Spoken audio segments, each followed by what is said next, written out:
Cutting ആരംഭിക്കുമ്പോൾ 340 അടുത്തോളം വാട്ട്സാണ് ഇത് കട്ടിങ്ങിൽ എടുക്കുന്നത്.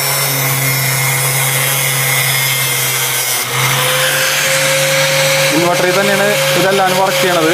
ഇത് 2000 എന്ന് പറഞ്ഞിട്ട് ഈ ഒരു ഹൈബ്രിഡ് ഇൻവെർട്ടറിൽ നമുക്ക് മാക്സിമം ലോഡ് കൊടുക്കാൻ പറ്റുന്നത് ഒരു 1500-1600 വാട്ട്സ് വരെ നമുക്ക് മാക്സിമം ലോഡ് കൊടുക്കാൻ പറ്റും. അതുപോലെ തന്നെ ഇതിനകത്ത് കണ്ടിന്യൂസ് ലോഡ് കൊടുക്കാൻ പറ്റുന്നത് നമുക്കൊരു 750 വാട്ട്സ് വരെ കണ്ടിന്യൂസ് ആയിട്ട് നമുക്ക് ലോഡ് കൊടുക്കാൻ പറ്റും.